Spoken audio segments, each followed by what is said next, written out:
Hi everyone, welcome to physics Siddhant. तो JEE mains PYQ series के इस वीडियो में आज जो हम लोग टॉपिक कंप्लीट करने जा रहे हैं that is work power and energy. Easy chapter है और बहुत स्कोरिंग चैप्टर है। स्कोरिंग इसलिए क्योंकि ये रिपीटेटिव टाइप के क्वेश्चन इसमें आते हैं। हम लोग देखेंगे कि कितनी बार एक ही क्वेश्चन कितनी कितनी बार इसमें रिपीट किया गया है। 2021 का जब हम लोग क्वेश्चन सॉल्व कर रहे हैं ना, 2021 के ही मैं क्वेश्चन दिखाऊंगा जो कि सेम क्वेश्चन तीन तीन बार पूछा गया है।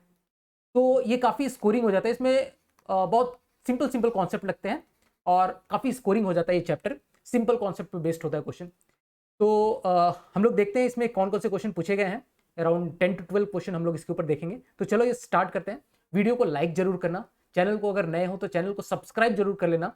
और क्या होता है ना यार, लाइक शेयर सब्सक्राइब इससे थोड़ा सा मोटिवेशन मिलता है कि हम लोग ने जो काम किया है वो लोग अगर अप्रिशिएट कर पाए तो काम करने का और भी मजा आने लगता है। काम करने में एक जुनून सर बना रहता है काम करने के लिए। तो लाइक जरूर कर लेना, ठीक है। चलो हम लोग स्टार्ट करते हैं पहले क्वेश्चन से। ज़्यादा इस पर टाइम खराब नहीं करेंगे। लाइक शेयर सब्सक्राइब ठीक है, वो सब तो करते रहना है।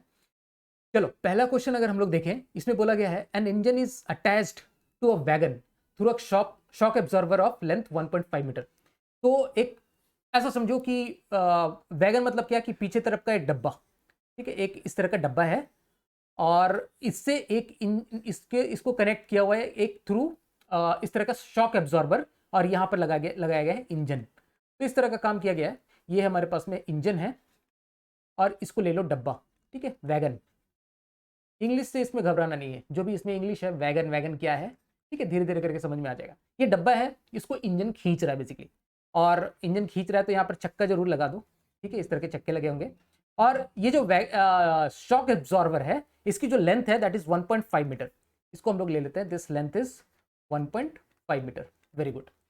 आगे बोला गया है ये जो सिस्टम है, the system with a total mass of 4000 kg। इस सिस्टम का टोटल मास कितना है? Mass of the system is, system मतलब कौन सा? डब्बा प्लस इंजन। इसका जो मास है दैट इज 40,000 kg, ठीक है।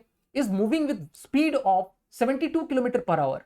अब जो ये जो दिया हुआ है स्पीड जो दी हुई है that is 72 kilometre per hour अगर दिया हुआ है तो इसको हमें फटाफट से इसको मीटर पर सेकंड में, कभी भी किलोमीटर पर आवर या फिर कुछ भी इस तरह से इधर उधर के अगर यूनिट में दिया हुआ है एसआई यूनिट में उसको कन्वर्ट कर लो। 72 को हम लोग किलोमीटर पर आवर को हम लोग कन्वर्ट करेंगे मीटर पर सेकंड में, ठीक है। तो इसके लिए हम लोग क्या करना पड़ता है, 5/18 से मल्टीप्लाई कर दो सीधे सीधा। ये हो जाएगा 18 से 4 टाइम्स में कट जाएगा ये, और ये बन जाएगा हमारे पास में 20 मीटर पर सेकेंड। तो ये हमारे पास में इसकी स्पीड दी हुई है, ये इसकी मास दी हुई है, ये इसकी स्पीड दी हुई है। when the brakes are applied to bring it to rest, ठीक है, when the brakes, the system with the total mass of this is moving with a speed of this when the brakes are applied to bring। अब इसको हम लोग क्या करें, break लगाया और इसको हम लोग रोकना चाह रहे हैं, ब्रेक लगा के रोकना चाह रहे हैं। अब देखो क्या क्या इसमें एक्शन आएगा। ये जो ब्रेक लगा के अगर हम लोग इसको रोकना चाहते हैं, इस सिस्टम को अगर हम लोग ब्रेक लगा के रोकना चाह रहे हैं, ये हवा में क्यों चल रहा है? इसका टायर थोड़ा थोड़ा ऐसा बनाना पड़ेगा, ट्रैक रेलवे ट्रैक में चल रहा है ये। अब इस सिस्टम को हमें रोकना है। अब इस सिस्टम को रोकना है, अभी क्या क्या इसमें चीज हो रहा है तो देखो यहाँ पर रोकने के लिए क्या क्या लगाया गया। In the process of the system being brought to rest, जब इसको रोकने की प्रक्रिया में the spring of the shock absorber get compressed by 1 metre. कितना कंप्रेशन हो जाता है यहां पर? देखो यह जो शॉक एब्जॉर्बर यहां पर बनाया गया ना, इसके अंदर इस तरह का स्प्रिंग होता है। शॉक एब्जॉर्बर है ना, शॉक एब्जॉर्बर मतलब यहां से इस तरह का कुछ रहेगा और इसके अंदर इस तरह से स्प्रिंग होगी, ठीक है। This is shock absorber, SHOCK absorber, ठीक है। इस तरह का शॉक एब्जॉर्बर है, इसके अंदर स्प्रिंग लगी हुई है। अब ये स्प्रिंग कितनी कंप्रेस हो जाती है? स्प्रिंग का जो कंप्रेशन है that is x equals to 1 metre. तो ये हमारे पास में यहां से डेटा है, स्प्रिंग की कंप्रेशन इतनी हो जाती है। जब ब्रेक लगता है, ब्रेक लगने के बाद जब ये लोग जब रेस्ट पे आते हैं तो स्प्रिंग इतनी कंप्रेस हो जाती है। अब जब स्प्रिंग कंप्रेस हो रही है तो उसमें कुछ एनर्जी स्टोर हो रही है, हाफ के एक्स स्क्वायर। कितनी एनर्जी स्टोर होती है? कंप्रेस हो जाती है तो half K X square. Spring जब कंप्रेस हो जाती है तो उसमें एनर्जी स्टोर हो जाती है।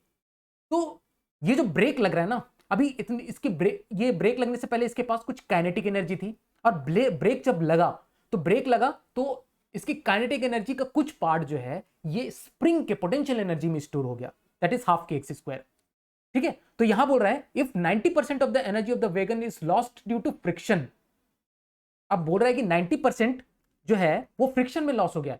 टोटल एनर्जी कितनी थी? Half mv², half mass of system, पूरा system, half mass of system, पूरा सिस्टम कितनी वेलोसिटी से दौड़ रहा था? v², जो कि 20 मीटर पर सेकेंड से। इतनी इसके पास एनर्जी थी, इतनी एनर्जी थी इसके पास।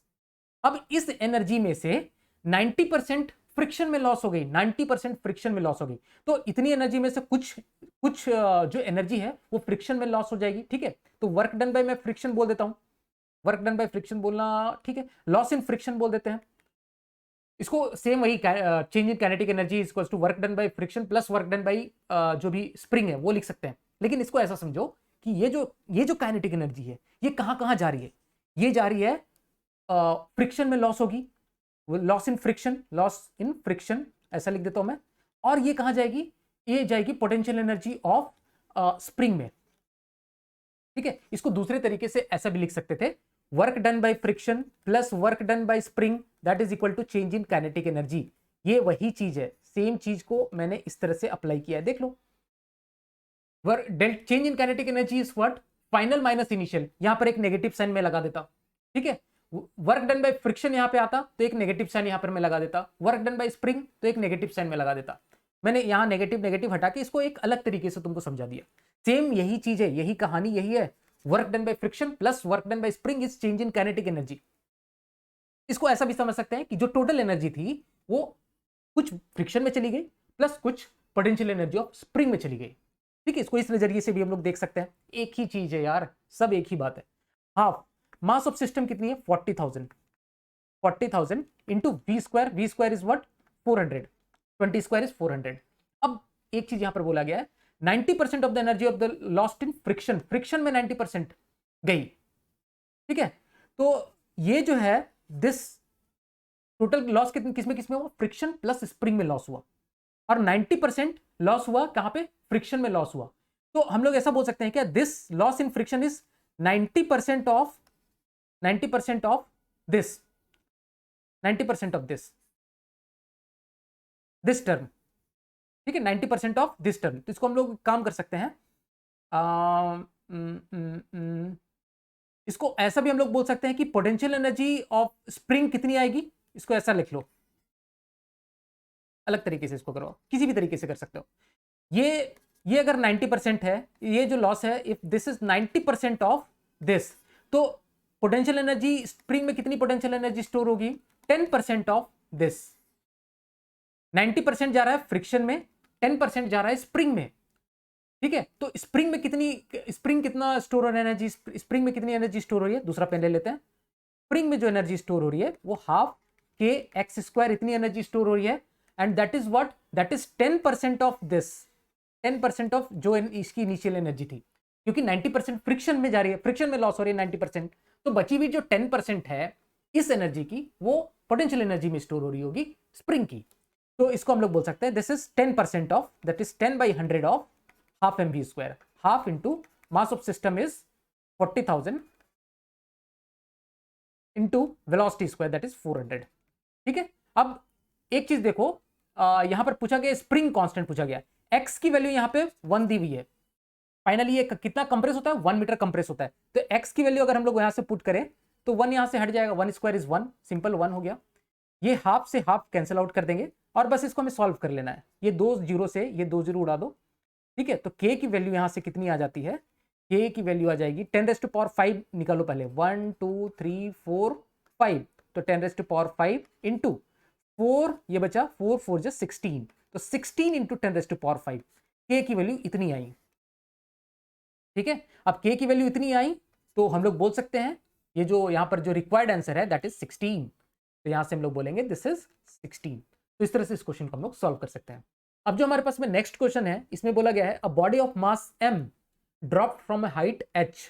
तो एक m मास की बॉडी हमारे पास में है और इसको ड्रॉप किया जाता है h हाइट से, ठीक है। ये यहां पर फाइनली ड्रॉप होके यहां आती है, ठीक है। और हाइट कितनी?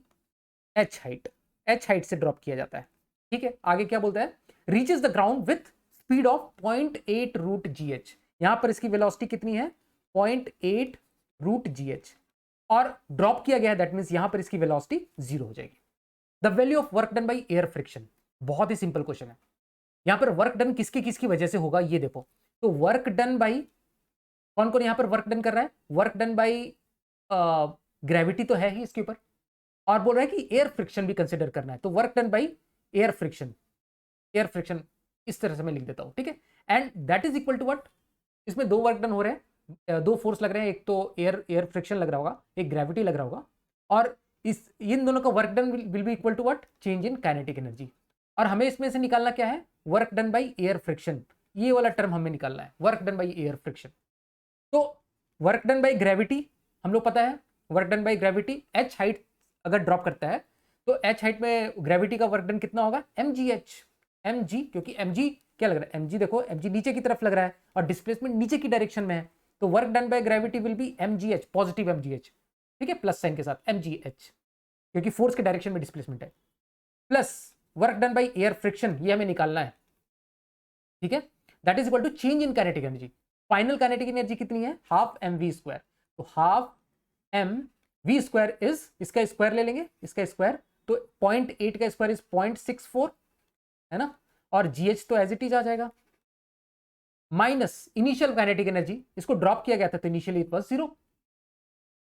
अब इसको अगर हम लोग सॉल्व करें तो ये हमें मिल जाएगा work done by air that will be equal to mgh को उधर ले जाओ, और इसमें से ये बन जाएगा 0.32 mgh, ये 2 से कैंसिल आउट हो जाएगा ना 0.32 टाइम में, 0.32 mgh माइनस mgh, तो ये हम लोग कैलकुलेट करें तो this comes out to be minus 0.68 mgh। बहुत ही simple question, work done by air, ठीक है, क्वेश्चन सॉल्व करो, सिंपल सिंपल क्वेश्चन, मार्क्स लेके जाओ। तो यहां से हम लोग देख सकते हैं इसका जो करेक्ट ऑप्शन हो जाएगा दैट इज ए, बहुत ही सिंपल क्वेश्चन। जो हमारे पास में नेक्स्ट क्वेश्चन है, इसमें बोला गया है a block moving horizontally on a smooth surface, एक ब्लॉक बना लेते हैं और हॉरिजॉन्टली इस तरह से मूव करता है, इस डायरेक्शन में मूव करता है, स्मूथ सरफेस है, स्मूथ, बहुत अच्छी बात है, with speed of 40 metre per second, तो ये कितने से जा रहा है, ये 40 मीटर पर सेकेंड से इस तरह से जाता है, एक हॉरिजॉन्टल इस तरह से सरफेस है इसमें, स्प्लिट्स इनटू 2 पार्ट्स। अब ये कैसा हो गया, टूट गया, 2 पार्ट में इस तरह से ब्रेक हो गया, ठीक है, 2 पार्ट में इस तरह से ब्रेक हो गया, इन द रेशियो ऑफ 1:2, 1:2 में डिवाइड हो गया, ठीक है। तो हम लोग ऐसा बोल सकते हैं कि अगर ये बाद में ब्रेक हो जाता है कितने कितने में, इसको थोड़ा छोटा बनाते हैं, बाद में ये ब्रेक हो जाता है 1:2 में, मतलब एक मास अगर इसका 2m में ब्रेक हुआ है तो दूसरा मास m में ब्रेक हुआ, इस तरह से ब्रेक हो गया, तो इनिशियली इसका मास कितना हो रहा होगा 3m, अगर सपोज हम लोग ले लेते हैं, कुछ भी ले सकते हो, बाद में ये रेशियो मेंटेन करने में मुझे इजी हो जाएगा, अगर मैं इसको 3m ले लूं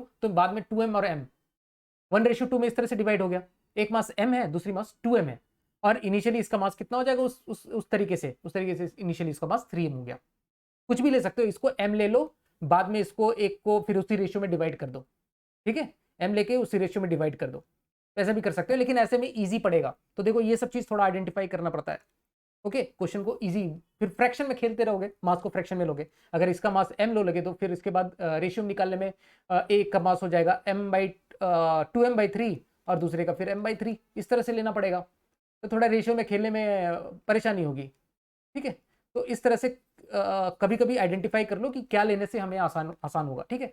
तो अभी हमने ऐसा लिया कि ये बाद में जाके ब्रेक होगा 2m और m में, इनिशियली इसका मास हमने 3m कंसिडर कर लिया, ठीक है, इतने तो तुम लोग समझदार हो गए।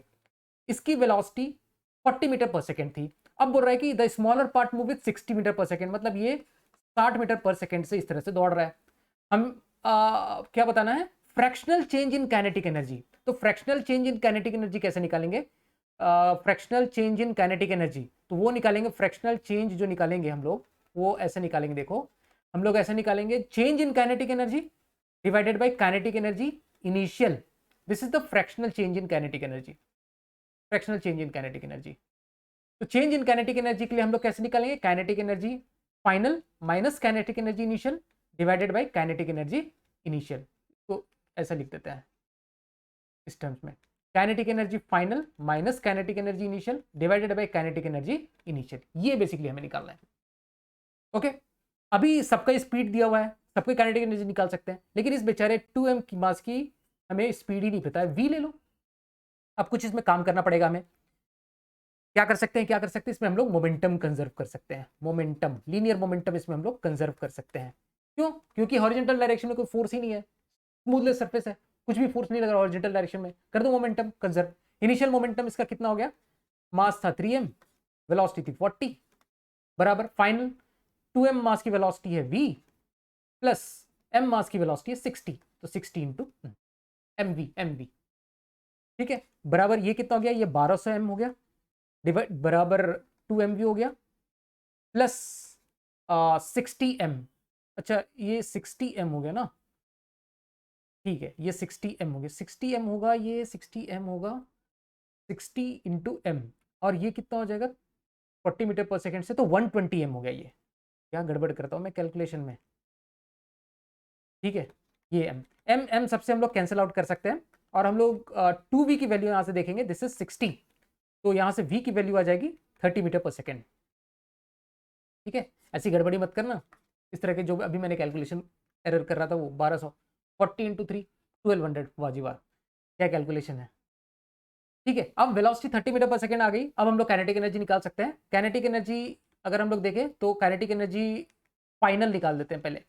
काइनेटिक एनर्जी फाइनल क्या है, half M B square, half पहले 2m मास का निकालते हैं, half into 2m into V square, तो V square is what 30 square, तो 30 square is 900 plus half into M into V square, M mass का kinetic energy निकाल रहे हैं, दोनों का सम करेंगे ना, वी स्क्वायर दैट इज 3600, तो ये काइनेटिक एनर्जी फाइनल निकल गई, ये कैंसिल आउट हो गया, और ये बचा 900m प्लस ये बच गया 218 36 है ना, 900 प्लस 18 2700, तो 2700m, this is the kinetic energy, final kinetic energy. अब इनिशियल काइनेटिक एनर्जी भी निकाल लेते हैं। काइनेटिक एनर्जी इनिशियल बहुत आसान है, हाफ इंटू मास कितनी थी 3m मास थी, into V square that is 1600, तो ये आ गया 8 3 से 2400m, ठीक है, ये काइनेटिक एनर्जी इनिशियल। बस अब इसको पुट कर दो ऊपर वाले में, ऊपर वाले में पुट किया तो फ्रैक्शनल काइनेटिक, इन दोनों का डिफरेंस कितना है, इन दोनों का डिफरेंस है 300, तो मैं ऐसा लिख देता हूं, इन दोनों का जो ऊपर ये जो डिफरेंस है दैट इज 300, 27 तो है 2400 है, 300 का डिफरेंस है, इनिशियल कितनी है 2400, तो 300 बटा 2400, ये 1/8 दिख रहा होगा, दिस इज 1/8, तो 1/8 इज द आंसर, तो सी इसका हो जाएगा करेक्ट आंसर। अगला क्वेश्चन देखते हैं, इसमें बोला गया है an automobile of mass m accelerate starting from origin and initially at rest, तो ये इनिशियल कंडीशन यहां दी हुई है, ठीक है, एक m मास का ऑटोमोबाइल है जो कि स्टार्ट कर रहा है ओरिजिन से, अगर हम लोग वन डायमेंशन कंसिडर करके चले तो x इक्वल्स टू 0 से स्टार्ट कर रहा है, सपोज ये x डायरेक्शन में इस तरह से मूव कर रहा है, x डायरेक्शन में ओरिजिन से उसने स्टार्ट किया, x इक्वल्स टू 0 पे बोला गया उसकी वेलोसिटी थी दैट वाज 0, ये इनिशियल कंडीशन दी हुई। When the engine supply constant power, power कैसा इंजन का, power of engine is constant, power of engine is constant that is p, ये कैसा है कांस्टेंट है, the position is given by function of time, अब इसका निकालना है कि x as a function of t क्या होगा, ये कैलकुलेट करना है। मैं एक बात बता रहा हूं, इस तरह के क्वेश्चन, ये कांस्टेंट पावर वाला जो कॉन्सेप्ट है, ऐसा 3 क्वेश्चन आ चुका है, 3 क्वेश्चन जेई मेंस में, जेई मेंस में, और कब, सब मिला के नहीं, सिर्फ 2021 में 3 क्वेश्चन ऐसे मुझे दिखे जेई मेंस में, सिर्फ 2021 के जेई मेंस में 3 क्वेश्चन इसके ऊपर पूछे जा चुके हैं, मतलब कितना ज्यादा जेई वालों को इस चीज, इस कॉन्सेप्ट के ऊपर, कांस्टेंट पावर के ऊपर कितना ज्यादा प्रेम है वो देख सकते हो, ठीक है, इसलिए इसको ध्यान ध्यान से देखो। इसमें अगर हम लोग देखें कैसे अप्रोच कैसे करें, ठीक है, पावर ऑफ इंजन कांस्टेंट है, तो पावर अगर हम लोग देखें, हम लोग क्या लिख सकते हैं इसको, पावर को फोर्स इंटू वेलोसिटी लिख सकते हैं, है ना, और वन डायमेंशन में हम लोग बात कर रहे हैं, वन डायमेंशन में इसको हम लोग डायरेक्टली फोर्स और फोर्स इंटू वेलोसिटी के टर्म्स में हम लोग इसको इस तरह से लिख सकते हैं, फोर्स के डायरेक्शन में वेलोसिटी है, तो फोर्स इंटू वेलोसिटी लिखा, फोर्स को हम लोग क्या लिख सकते हैं, मास इंटू एक्सेलरेशन लिख सकते हैं, और इसको वेलोसिटी लिख सकते हैं, ठीक है। अब एक्सेलरेशन को हम लोग, हमें किसके फॉर्मेट में जाना है, हम लोग को एक्स के फॉर्मेट में जाना है, मतलब हमें पोजीशन के टर्म्स में निकालना है, तो एक्सेलरेशन को ऐसा क्या लिख दें कि वो पोजीशन के टर्म्स में आ जाएगा, तो एक्सेलरेशन को हम लोग 2 तरीके से लिखते हैं, डीवी बाई डी भी लिख सकते हैं, या फिर हम लोग V DV by D X लिख सकते हैं, ठीक है, ये हमने बहुत बार काइनेमेटिक्स में ये सारी चीजें कर रखी हैं, तो हम लोग यहाँ पर जो यूज करेंगे वो एक्स के टर्म्स में हमें जाना है, इसलिए हम लोग V DV by D X लेंगे, तो v dv by D X लिखने पे ये देखो v इंटू वी, इसका v स्क्वायर हो जाएगा, v square dv by D X लिख सकते हैं। तो ये हम लोग पावर लिख सकते हैं। पावर कांस्टेंट है, ध्यान रखना यहाँ पे। तो एक काम करें क्या, p बाई एम इधर ले आते हैं और dx इधर लेके v स्क्वायर dv इस तरह हम लोग ले जाते हैं, इंटीग्रेट कर देते हैं इसको। v अगर हम लोग x देखें, x अगर हम लोग 0 से x लेके जाते हैं तो x इक्वल्स टू 0 पे वेलोसिटी क्या थी, 0, initial condition, this was initial condition, ये हमने अप्लाई किया। और x इक्वल्स टू x पे वेलोसिटी अगर v है, ठीक है, तो इसको अगर हम लोग इंटीग्रेट करें, इस चीज को अगर हम लोग इंटीग्रेट करें तो देखो p बाई एम एक्स इस तरह से लिख सकते हैं, that is equal to v square का integral will be v cube by 3, simple, in limit put कर दिया मैंने, ठीक है। अब अगर हम लोग वेलोसिटी की बात करें तो वेलोसिटी कितनी निकल गई मेरी, v cube that is equal to 3p by M into X. अगर हम लोग क्यूब रूट ले तो v की वैल्यू आ जाएगी मेरे पास में 3p by M raise to power 1/3 और x रेज टू पावर 1/3। अब v और x फॉर्मेट में मेरे पास में है, अब हमें क्या चाहिए, हमें चाहिए x और t में। तो इसको हम लोग क्या लिखे, वेलोसिटी को हम लोग लिख देंगे अभी dx बाई dt। अब हमें x और t के टर्म्स में मेरे पास सिर्फ वेरिएबल रहेगा, इसको हम लोग ने लिख दिया dx by dt that is equal to 3p by M, ये तो कांस्टेंट है, raise to power 1/3 x raise to power 1/3। अब मैं इसको इंटीग्रेट करूं, ठीक है, इधर लेके कांस्टेंट को उधर लेके इंटीग्रेट करूं, ऐसा कर देता हूं, ठीक है। तो dx upon x raise to power 1/3 आ जाएगा। तो मैं ऐसा लिख सकता हूं क्या, अच्छा ठीक है, ऐसे ही लिख देते, चलो x raise to power 1/3 that is equal to 3p by M raise to power 1/3 dt। Integrate करें, लिमिट कहां से कहां तक पुट करेंगे, x equals to t equals to 0 पे x was 0, t equals to t पे x वाज x, ठीक है, ऐसे लिमिट पुट करते हैं हम लोग। x रेज टू पावर 1/3 ऊपर जाएगा तो x रेज टू पावर -1/3, उसका इंटीग्रल क्या हो जाएगा, x रेज टू पावर -1/3 का x raise to power 2/3 upon 2/3 that is 3/2, ठीक है। ये सब तो बताने की जरूरत नहीं है, ये हो गया 3p by M raise to power 1/3 into T, इधर इंटीग्रल t हो गया। अब देखो x और t में एक रिलेशन आता हुआ दिखेगा, हमें क्या निकाला है, position as a function of time ना।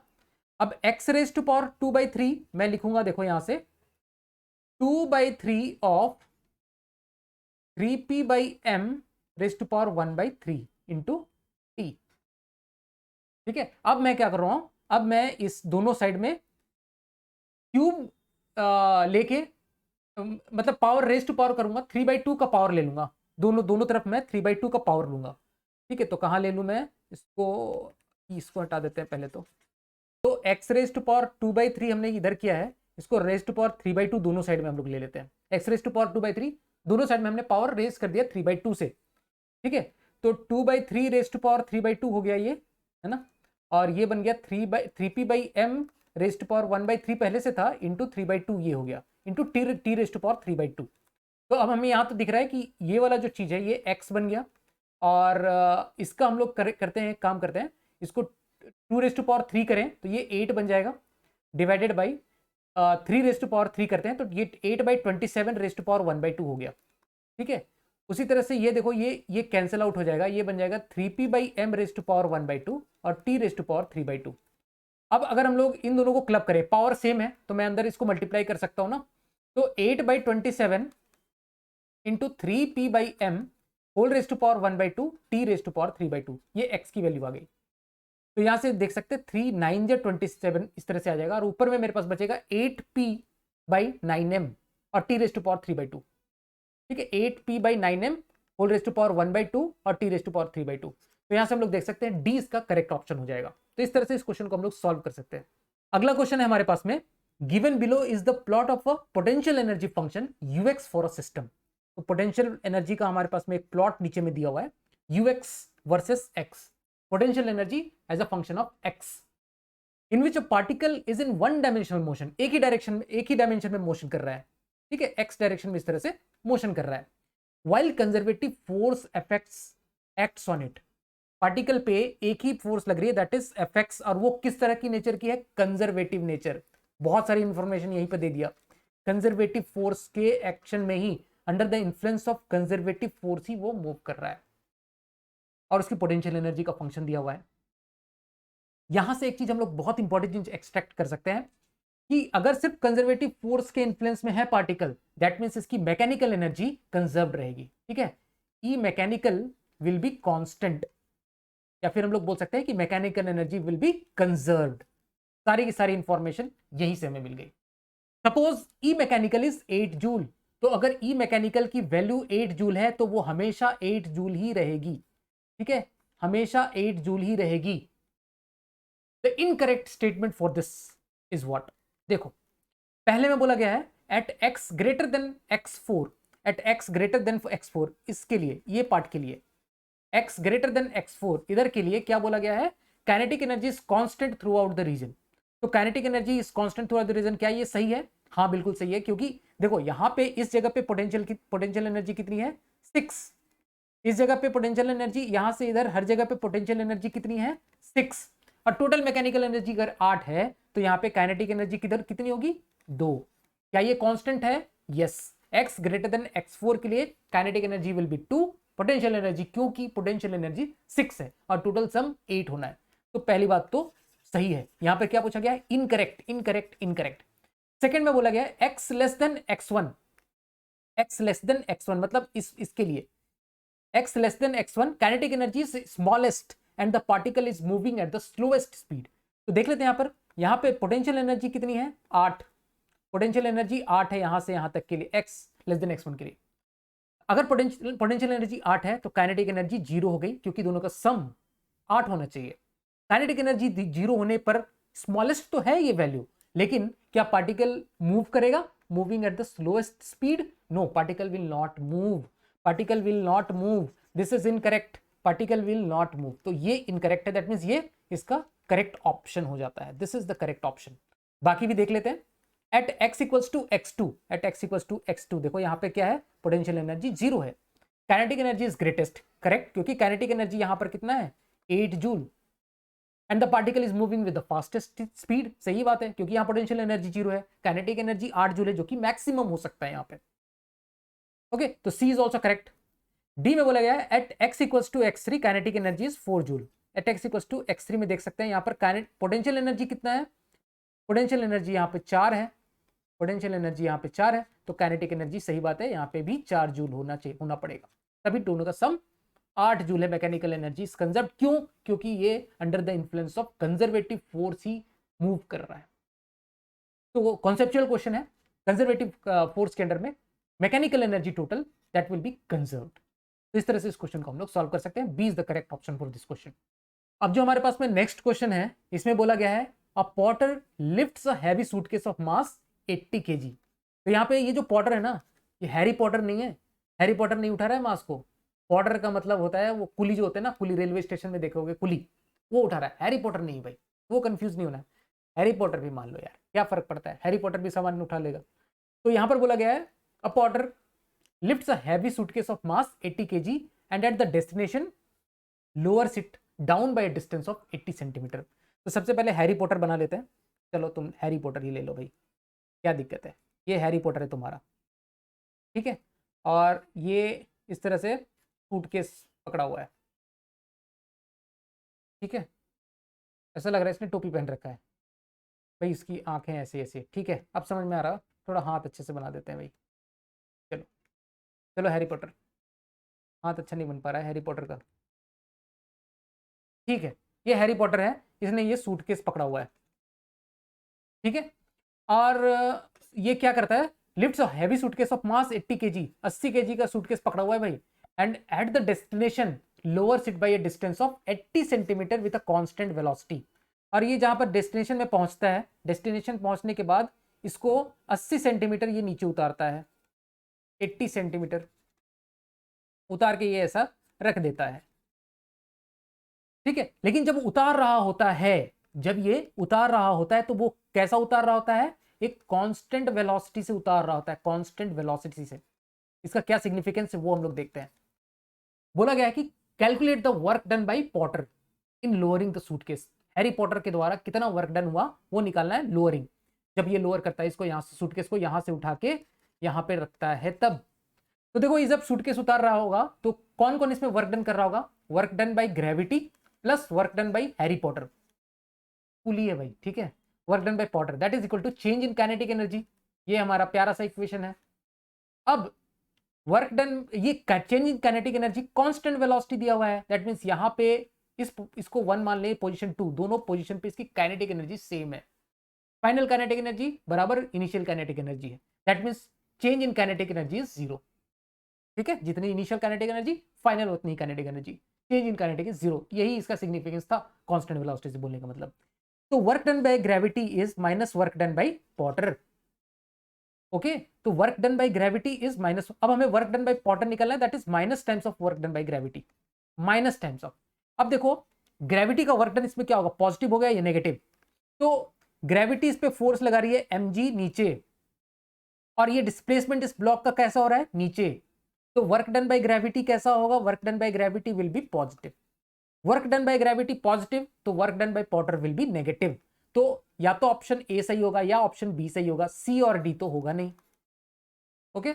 अच्छा, अभी वर्क डन बाय ग्रेविटी कितनी होती है, mgh होती है यार। m मास कितना है सूटकेस का, 80 kg, इंटू जी 9.8 लेने के लिए बोला गया है, आग्रह किया गया है यहाँ पे क्वेश्चन में। h कितना है, कितना नीचे लेके आया, 80 सेंटीमीटर लेके आया, तो 80/100 ऐसा यूनिट पे कन्वर्ट करना भूलना मत, ठीक है। और ये कैलकुलेट करो, ये -627.2 जूल आ जाता है। This is the work done by water, pulley का वर्क डन। तो इस तरह से इस क्वेश्चन को हम लोग सॉल्व कर सकते हैं। इसका जो करेक्ट ऑप्शन हो जाएगा, correct option will be B is the correct option for this question. अब जो हमारे पास में नेक्स्ट क्वेश्चन है, मैं इसी क्वेश्चन की बात कर रहा था, ये अलग अलग रूप लेके अवतरित होता रहता है। 2021 में ये 3 बार अवतरित हुआ है सेम क्वेश्चन, ठीक है।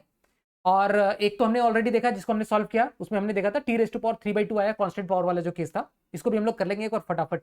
तो ये क्वेश्चन पूछा जा चुका है 20 जुलाई 2021 शिफ्ट 2 में भी, और 18 मार्च 2021 शिफ्ट 1 में भी, और बहुत बार पूछा जाएगा, 2022 में भी पूछा जाएगा, ठीक है। इसमें बोला गया है a body at rest is moved along a horizontal straight line by a machine delivering a constant power.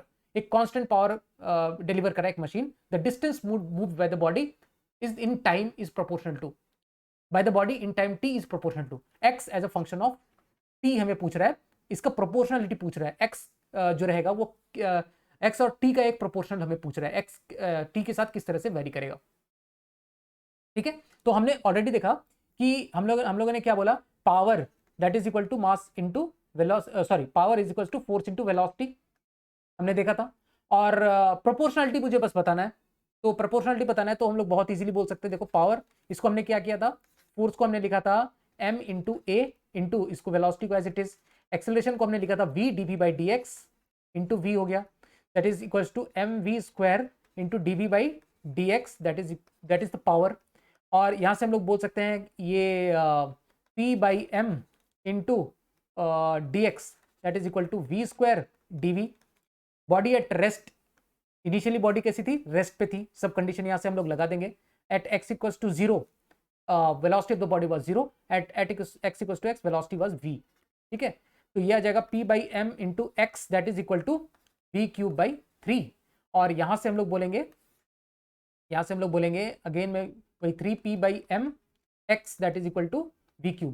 तो यहां से हम लोग बोल सकते हैं, देखो ये तो एक कांस्टेंट है ना यार, 3p/m को एक कांस्टेंट हम लोग ले लेंगे, ठीक है। 3p/m को एक कांस्टेंट ले लेते हैं, इसको हम लोग मिटा के एक कांस्टेंट ले लेते हैं k, सम कांस्टेंट k, और k raise to power 1/3 x raise to power 1/3। This is the proportionality of v। तो v is proportional to x raise to power 1/3, simple. v को हम लोग अभी क्या लिखेंगे, dx/dt, ठीक है, is proportional to x raise to power 1/3। तो dx upon x raise to power 1/3 will be proportional to dt, integrate किया दोनों तरफ, ठीक है। अभी at t equals to 0 x was 0, t equals to t x was x suppose, ये यहां से हम लोग देख सकते हैं, ये आ जाएगा 2/3 x raise to power 1/3 minus 1/3 plus 1, ये हो जाएगा 2/3 हो जाएगा ना, x raise to power 2/3 that is proportional to time. तो यहां से हम लोग देख सकते हैं कि x की ये तो प्रोपोर्शनल है, तो प्रोपोर्शनल में इसको हटा ही दो, तो x is proportional to t raise to power 3/2।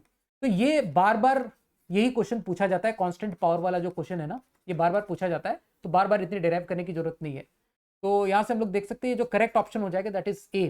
तो इस तरह के क्वेश्चन एक एक्सपेक्ट कर ही सकते हो, बार बार पूछा जाता है ये क्वेश्चन, ठीक है। तो इसका करेक्ट ऑप्शन हो जाएगा T⁻³ दैट इज ए। अब जो हमारे पास में नेक्स्ट क्वेश्चन है, इसमें बोला गया है if two similar springs each of spring constant K1 are joined in series. तो दो मेरे पास में स्प्रिंग है, स्प्रिंग कांस्टेंट दोनों का K1 है, इस तरह से दोनों सीरीज में इस तरह से ज्वाइन कर दिए जाते हैं। सपोज एक मास में इस तरह से कनेक्टेड है, दोनों का spring constant K1 and K1 इस तरह से ज्वाइन कर दिया गया। न्यू स्प्रिंग कांस्टेंट पूछा गया है एंड द टाइम पीरियड। अच्छा, अगर इस तरह का सिस्टम है, स्प्रिंग से कनेक्टेड है, तो इसका टाइम पीरियड कितना हो जाएगा 2π√m/k। इस तरह से हम लोग टाइम पीरियड इसका लिखते हैं। टाइम पीरियड स्प्रिंग अगर इस तरह से जो ऑसिलेशन होता है स्प्रिंग में, तो इस तरह का टाइम पीरियड हम लोग इस तरह से लिखते हैं 2π√m/k, ठीक है। तो अगर इस तरह से हम लोग इसको सीरीज में कनेक्ट कर देते हैं तो जो स्प्रिंग कांस्टेंट हो जाएगा K1/k इक्विवेलेंट हम लोग बोल देते हैं, ये कितना हो जाएगा that will be equal to 1/K1 plus 1/K1, 1/K1 plus 1/K2 इस तरह से लिखते हैं। तो K इक्विवेलेंट तो मेरे पास में आ गया K1/2, ठीक है, सिंपल है। तो इसका जो कितने फैक्टर से ये चेंज हुआ 1/2, जो स्प्रिंग कांस्टेंट है इसका कितने फैक्टर से चेंज हो गया 1/2। तो कौन कौन सा ऑप्शन हमें दिख रहा है, या तो ए होगा इसका ऑप्शन या तो सी होगा 1/2, ठीक है। अब देखना ए है या सी है। तो इसमें टाइम पीरियड पूछा गया है, तो टाइम पीरियड अभी कितना हो जाएगा, टाइम पीरियड विल बी, अभी का जो टाइम पीरियड होगा √m/k इक्विवेलेंट, और इसको हम लोग लिख सकते हैं 2π√m/k इक्विवेलेंट को इस हम लोग K1/2 लिख सकते हैं, ठीक है, K1/2। तो इसको हम लोग T' बोल देते हैं, T'। पहले जो टाइम पीरियड था वो T था, अभी T' हुआ, तो कितने के फैक्टर से चेंज हो गया, तो T'/T कर दो। तो यहां से हम लोग देख सकते हैं, यहाँ बाकी सब कुछ सेम है, एक √2 का फैक्टर T' में √2 का फैक्टर आ रहा है ऊपर में न्यूमरेटर में, तो √2 यहाँ पर सही होगा। तो जो हमारे पास में करेक्ट ऑप्शन दिख रहा है हमें दैट इज ए इसका करेक्ट ऑप्शन हो जाता है। नेक्स्ट क्वेश्चन में बोला गया है 2 persons A and B perform same amount of work in moving a body through a certain distance D। दो आदमी हैं A और B, एक ही डिस्टेंस मूव करा रहे हैं, ठीक है, कुछ मास वास होगा, एक बॉडी है उसको मूव करा रहे हैं सेम डिस्टेंस D, और दोनों का जो वर्क डन है वो भी सेम है, लेकिन with application of forces acting at an angle of 45 degree and 60 degree. तो इस तरह का सपोज एक ब्लॉक रखा होगा, ठीक है, m मास का, एक आदमी जो है वो इसको यहां से ऐसा खींच रहा है जो कि यहां से 45 डिग्री पे है, इस फोर्स से सपोज F1 फोर्स से खींच रहा है, FA सपोज FA से खींच रहा होगा। दूसरा पर्सन है इसी मास को इसको 60 डिग्री से खींच रहा है, FB ऐसा खींच रहा है, ठीक है, जो कि यहां से 60 डिग्री का एंगल बना रहा है, ठीक है। अब दोनों का जो डिस्टेंस मूव हुआ, दोनों में सेम डिस्टेंस ये ब्लॉक मूव करता है, इसमें भी D मूव करता है, इसमें भी D मूव करता है, और वर्क डन दोनों के केस में सेम है। तो work done by A that is equal to work done by B, इतनी चीज यहां पर इंफॉर्मेशन दी गई है। Ratio of force applied by a person A to the force applied by person B is FA/FB that is equal to दिया हुआ है 1/√x, find the value of x। Sir x की तो बात ही मत करो, ठीक है, बहुत दुख दिए हैं, बहुत तकलीफ दी है ना, ठीक है। चलो अभी पहले में वर्क डन कितना हो जाएगा, वर्क डन बाई ए, देखो फोर्स वर्क डन क्या होता है, work done that is equal to force dot displacement, F.S बोलते हैं हम लोग, अगर फोर्स कांस्टेंट है तो F.S। फोर्स लग रहा है FA, डॉट लेंगे इसका अगर हम लोग डिस्प्लेसमेंट की डायरेक्शन में, तो FA का cos 45 आएगा, FA into D into cos 45 degree, ठीक है, this is the work done by A. क्या था, फोर्स डॉट डिस्प्लेसमेंट होता है ना, तो FA into D into cos of angle between them, तो FA into D into cos 45 degree, ठीक है। तो अभी बच्चे नहीं होगा कि इसको समझाने की जरूरत पड़े, ठीक है, इतना काफी है। FB इंटू डी इंटू दोनों के बीच का angle cos of 60 degree, this is the work done by B. D से डी कैंसिल आउट हो गया, FA बाई FB आ गया मेरे पास में cos 60 by cos 45 degree, cos 60 by cos of 45 degree, cos 60 कितना हो जाता है 1/2, cos 45 डिग्री इज 1/√2, तो दिस गिव्स द रिजल्ट 1/√2। तो 1/√2 is 1/√x, that means x is equal to 2। तो यहां से जो करेक्ट आंसर हो जाएगा x की जो वैल्यू होगी दैट इज 2 हो जाएगा इसका करेक्ट आंसर। नेक्स्ट क्वेश्चन है हमारे पास में, a uniform chain of length 3 metre and mass 3 kg overhangs a smooth table with 2 metre lying on the table. तो देखो इस तरह का टेबल है सपोज, और इसमें ये एक चेन हैंग करती है, चेन हैंग करती है 2 मीटर ऑन द टेबल लाई कर रही है, ठीक है। इस तरह की चेन होगी, चेन को मैं ऐसे बना दे रहा हूँ, ठीक है, इस तरह से। तो इस तरह की चेन होगी, इस तरह से लाई कर रही होगी, चलो ऐसा ले लो, इस तरह की चेन होगी और इस तरह से लाई कर रही है, और ये 2 मीटर टेबल में, इस तरह से 2 मीटर टेबल में लाई कर रही है, ठीक है। और यहाँ पर कितनी लाई कर रही होगी फिर 1 मीटर, 3 मीटर की है ना, 3 मीटर में 1 मीटर इधर लाई कर रही है, 2 मीटर यहाँ पे लाई कर रही है। अब आगे क्या बोलता है, ओवरहैंग्स इतना, if k is the kinetic energy of the chain in joule as it completely slips off the table. Completely slips off the table कहने का मतलब क्या होगा, ये जो है ये चेन कैसी हो जाएगी, 1 सेकेंड, ये जो चेन है ये, सॉरी सीधी लाइन क्यों नहीं खींचती भाई, ठीक है। अभी चेन कैसी हो जाएगी, ये चेन जो होगी वो कंप्लीटली स्लिप होने का मतलब वो स्लाइड स्लाइड होके ये कंप्लीटली ऐसी हो जाएगी, सपोज ऐसी हो जाएगी चेन, पूरी की पूरी जो 3 मीटर है ना वो इस तरह से हो जाए, 3 मीटर ऐसी हो जाए। तो ये इनिशियल हमारे पास में कंडीशन था, इनिशियली ये ऐसी थी, फाइनली ये ऐसी है। हमें क्या बताना है, वैल्यू ऑफ के इज, जब इसकी काइनेटिक एनर्जी क्या हो जाएगी, इसकी काइनेटिक एनर्जी क्या हो जाएगी इनिशियली इस कंडीशन से छोड़ी हुई है। तो इनिशियल काइनेटिक एनर्जी कितनी है, काइनेटिक एनर्जी 0 है। फाइनल काइनेटिक एनर्जी क्या हो जाएगी, तो देखो change in kinetic energy is what, work done by forces, जो भी फोर्सेस लग रहे हैं इसमें, एक ही फोर्स यहाँ पे लग रहा है, जो फोर्स इसका वर्क डन निकाल रहे हैं, that is work done by gravity, that is equal to change in kinetic energy. Change in kinetic energy is what, final kinetic energy, that is K दिया हुआ है। If K is the kinetic energy of chain as it completely slips off the table, that is kinetic energy, initially तो 0 है, तो change in kinetic energy is K. तो K is basically work done by gravity, basically हम लोग को यहाँ पे work done by gravity निकालना है।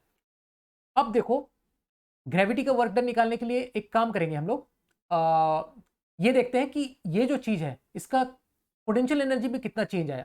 तो अगर हम लोग बोले इसको ऐसा भी कर सकते थे, एक काम करो इसको हम लोग ऐसा कर देते हैं, तुम्हें और अच्छे तरीके से समझ में आए, सेम ही चीज है, वर्क डन बाई ग्रेविटी ही है, सेम ही चीज है, लेकिन मैं थोड़ा इसको अलग तरीके से तुमको बता देता हूँ। हम लोग ऐसा बोल सकते हैं ना, इसमें सिर्फ कंजर्वेटिव फोर्स लग रहे हैं, तो kinetic energy initial plus mechanical energy conserve कर दो, प्लस इनिशियल इसका potential energy, kinetic energy final plus final potential energy, है ना। तो फाइनल काइनेटिक एनर्जी के लिख लेते हैं, फाइनल काइनेटिक एनर्जी के, इनिशियल काइनेटिक एनर्जी वाज 0, इसको हटा देते हैं, तो दिस इज बेसिकली के प्लस यूएफ, है ना, के प्लस यूएफ। तो अब बेसिकली हमको के निकालना है, तो K is basically initial potential energy minus final potential energy of this chain, simple. अब यहां पे देखो इनिशियल पोटेंशियल एनर्जी, अगर पोटेंशियल एनर्जी हम लोग कभी भी कैलकुलेट करते हैं तो एक हमें रेफरेंस पोटेंशियल लेना पड़ता है। तो अगर हम लोग इसको अपना रेफरेंस पोटेंशियल 0 ले लें, इसको अगर हम लोग रेफरेंस पोटेंशियल 0 ले लें, तो इससे अगर मास नीचे है तो जो उसकी पोटेंशियल एनर्जी होगी वो नेगेटिव में होगी, ठीक है, इसको रेफरेंस, इससे ऊपर जो है वो पॉजिटिव पोटेंशियल एनर्जी आएगी, इससे नीचे में नेगेटिव पोटेंशियल एनर्जी आएगी इस तरह। तो अभी इसकी जो मास होगी वो 1 मीटर जो मास है, ये बेसिकली ये थोड़ा पतला समझो, ये जो 1 मीटर की मास जो है उसका सेंटर ऑफ मास कहीं यहां पर होगा, हाफ मीटर पे, हाफ वे यहां पर इसका सेंटर ऑफ मास होगा हाफ मीटर पे। तो हाफ मीटर पे जो इसका मास है, ये कितना मास यहां से हैंग किया हुआ है, ये 1 kg यहां पे हैंग किया हुआ है, क्योंकि अगर 3 kg का 3 मीटर है तो 1 kg का 1 मीटर है, तो 1 kg का जो सेंटर ऑफ मास है वो हाफ मीटर नीचे है, हाफ मीटर नीचे है। तो मैं यहां लिखूंगा initial potential energy is M is basically 1 kg into G is basically G जो भी है, चलो जी को 10 ले लेते हैं, इंटू एच कितना है, आधा, हाफ मीटर नीचे है। तो पोटेंशियल एनर्जी इसकी इतनी होगी नेगेटिव में, क्योंकि नीचे रेफरेंस तुम जहां भी जो भी लेना चाहते हो ले सकते हो, कोई दिक्कत नहीं है। मैं इजी करने के लिए इसको रेफरेंस मैंने 0 ले रखा है, सरफेस वाला जो भी टेबल का जो सरफेस है उसका रेफरेंस पोटेंशियल एनर्जी मैंने 0 ले रखा है। तो इनिशियल पोटेंशियल एनर्जी इसकी हो जाएगी माइनस mgh।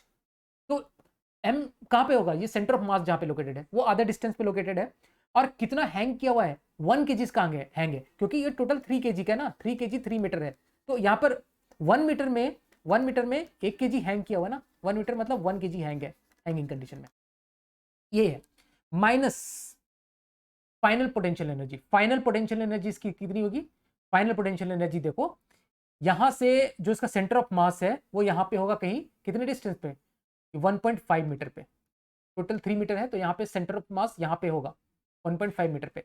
तो m तो लिख लो, टोटल मास कितना है, अब पूरा का पूरा 3 kg हैंग कर रहा है, तो m तो m हो गया। नेगेटिव में आएगा, एक नेगेटिव में ये साइन आएगा, क्योंकि एक नेगेटिव तो माइनस ये साइन की वजह से आ गया, और टोटल रेफरेंस जीरो के नीचे हम लोग ले रहे हैं पोटेंशियल एनर्जी, तो एक नेगेटिव आएगा। Minus m into G, G is 10 into H, H is 1.5 that is 3/2। इस तरह से इसको हम लोग ले सकते हैं। तो ये बन गया -5 और माइनस माइनस प्लस, ये कितना आ जाएगा, 2 5 जो 10, 5 3 जो 15, 3 जो 45, तो this comes out to be 40 joule, 40 joule है ना, 40 जूल। तो kinetic energy this is K basically, तो के हमने निकाल दिया, तो के की जो वैल्यू आ गई यहाँ पर हम लोग लिख लेते हैं, के की जो वैल्यू आ गई, K is equal to basically 40 joule. तो 40 इसका करेक्ट आंसर हो जाएगा। ठीक है, रेफरेंस पोटेंशियल एनर्जी कहाँ पे जीरो माना है वो एक मैटर कर जाता है, और हमने यहाँ पर देखा कि किस तरह से सेंटर ऑफ मास के बेसिस पे हम लोग इसकी पोटेंशियल एनर्जी को लिख सकते हैं। तो इस तरह से इस क्वेश्चन को हम लोग सॉल्व करेंगे। नेक्स्ट क्वेश्चन है हमारे पास में, a force of F that is equal to 5y + 20 J newton acts on a particle. जो फोर्स लग रहा है पार्टिकल पे दैट इज 5y + 20, और ये किस डायरेक्शन में लग रहा है, जे कैप डायरेक्शन में लग रहा है। तो फोर्स किस, एक पार्टिकल है सपोज इस तरह से है, और उस पर फोर्स y डायरेक्शन में इस तरह से लग रहा है, ये फोर्स, इतना फोर्स y डायरेक्शन में। तो work done by this force when the particle is move from y = 0 metre to y = 10 metre. तो फोर्स के डायरेक्शन में ही इसका डिस्प्लेसमेंट हो रहा है, y डायरेक्शन में ही इसका डिस्प्लेसमेंट हो रहा है, y = 0 से y = 10। तो फोर्स के ही डायरेक्शन में डिस्प्लेसमेंट है, तो सिंपली हम लोग क्या करेंगे, F dy ले लेंगे, क्योंकि फोर्स भी y डायरेक्शन में है और डिस्प्लेसमेंट भी y डायरेक्शन में है, तो इस F dy का इंटीग्रल हम लोग ले लें, तो this is the total work done. ठीक है, work done is F dy। दूसरा तरीका ऐसा भी ले सकते हो कि F डॉट dr हम लोग बोलते हैं this is the net work done. अब F अगर मेरे पास में अगर y कैप डायरेक्शन में है, तो Fy कुछ भी Fx + Fy + Fz इस तरह से लिख सकते हैं ना, किसी भी डायरेक्शन में हो सकता है।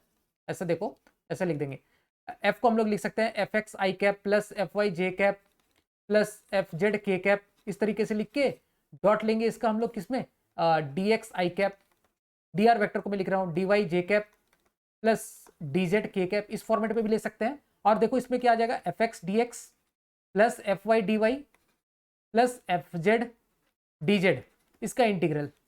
तो अभी यहां पर हमें क्या दिया हुआ है, सिंपल Fy dy दिया हुआ है, ये मैंने समझाने के लिए बस बता दिया। तो इस यहां पर सिंपल अगर F फोर्स के डायरेक्शन में डिस्प्लेसमेंट है, तब हमें कुछ भी टेंशन लेने की जरूरत नहीं है, क्योंकि इसका हम लोग डॉट प्रोडक्ट ले रहे हैं, और डॉट प्रोडक्ट लेने में दोनों के बीच का एंगल 0 है, फोर्स और डिस्प्लेसमेंट का डायरेक्शन सेम है, तो सिंपली हम लोग वर्क डन को लिख सकते हैं integral of F dy। F हमने लिख दिया 5y + 20, उसी के डायरेक्शन में डिस्प्लेसमेंट है dy, और y की लिमिट कहां से कहां तक, 0 से 10। बस इसको इंटीग्रेट कर दो, ये बन गया 5y² + 20y। लिमिट पुट करना 0 to 10, ये बन गया 5 × 100 500 / 2 plus 20 × 10 that is 20 × 10 that is 200। तो ये बन गया 250 + 200 दैट इज 450। तो 450 जूल मेरे हिसाब से इसका करेक्ट आंसर होना चाहिए, that is 450 joule is the correct answer for this question. अब जो हम लोग नेक्स्ट क्वेश्चन डिस्कस करने जा रहे हैं, ये हमारा लास्ट क्वेश्चन रहेगा। इसमें बोला गया है ball of mass 4 kg moving with velocity of 10 metre per second collides with a spring of length 8 metre and force constant this. तो एक बॉल है जिसका मास m है, दैट इज 4 kg दिया हुआ है, और ये मूव कर रहा है 10 मीटर पर सेकंड से। ठीक है, इस तरह से 10 मीटर पर सेकंड से इस तरह से मूव करता है, कोलाइड करता है एक स्प्रिंग, यहाँ पर कोई स्प्रिंग इस तरह से रखी हुई होगी, ठीक है, स्प्रिंग रखी हुई होगी, इससे ये कोलाइड करता है, आके कोलाइड करता है, और स्प्रिंग की जो लेंथ है दैट इज 8 मीटर। इनिशियली जो इसका नेचुरल लेंथ है that is 8 metre, and force constant of के की वैल्यू इसमें दी हुई 100 न्यूटन पर metre. The length of the compressed spring, मतलब कंप्रेस होने के बाद स्प्रिंग का लेंथ कितना हो जाता है ये पूछा हुआ है। तो देखो इसमें हम लोग ये कंप्लीटली अगर कुछ भी फ्रिक्शन कुछ भी नहीं दिया हुआ है, तो जो भी एनर्जी इसके पास है, जो भी एनर्जी ये पास है, वो पूरी की पूरी एनर्जी को वो स्प्रिंग को दे देगा, है ना, स्प्रिंग को कंप्रेस करने में वो एनर्जी चली जाएगी। तो हाफ इनिशियल इसके पास जो एनर्जी थी कितनी थी, हाफ mv², और ये कहां जा रहा है, हाफ के x², स्प्रिंग का जो कंप्रेशन में जा रहा है, स्प्रिंग कितना कंप्रेस हुआ। ठीक है, तो यहां से हम लोग देख सकते हैं k की वैल्यू 100 है, तो 100 कैंसिल आउट हो जाएगी, x की वैल्यू हमारे पास में 2 आ जाएगी, that means spring 2 metre compress हुआ। स्प्रिंग अगर 2 मीटर कंप्रेस हुआ, तो length of the compressed spring will be, देखो यहां पर कुछ उल्टा पूछा गया है, स्प्रिंग 2 मीटर कंप्रेस्ड हो गया, इनिशियली इसकी लेंथ 8 मीटर थी, तो length of the compressed spring, length of compressed spring, compressed spring initial कितनी थी 8, कंप्रेस हो गया 2, तो कंप्रेस्ड स्प्रिंग की जो लेंथ होगी दैट इज 6 मीटर। तो जो करेक्ट आंसर हो जाएगा दैट विल बी, यहाँ पर जूल में क्यों लिखा हुआ है, ये गलत हो जाएगा ना, यहाँ पर 6 मीटर हो जाएगा, इसका करेक्ट आंसर हो जाएगा 6 मीटर। ठीक है, तो इस तरह से इस क्वेश्चन को हम लोग सॉल्व कर सकते हैं। तो होप आपको ये सेशन अच्छा लगा होगा, बिल्कुल अच्छे तरीके से सब कुछ समझ में आया होगा, क्या क्या क्वेश्चन इसमें पूछा गया था लास्ट ईयर 2021 में, जो क्वेश्चन पूछे गए थे उसका एक आइडिया लग गया होगा। और बहुत सारे क्वेश्चंस, बहुत सारे कॉन्सेप्ट्स तो रिपीट होते हैं, तो ये काफ़ी एडवांटेज हो जाता है अगर जिसने पीवाईक्यू कर रखा है, चैप्टर वाइज जिसने पीवाईक्यू कर रखा है उसके लिए बहुत ज़्यादा एडवांटेज हो जाता है। इसके अलावा जो टॉपिक है वो भी एक बार ब्रशअप हो जाता है सारा टॉपिक। तो मैंने अपने तरफ से सब कुछ समझाने की कोशिश की है, फिर भी कुछ डाउट हो जाता है तो आप कमेंट सेक्शन में लिखें या फिर हमारे टेलीग्राम ग्रुप में आप पूछ सकते हैं। तो इसी के साथ हम लोग मिलते हैं नेक्स्ट वीडियो में एक नए टॉपिक के साथ, तब तक के लिए थैंक यू सो मच।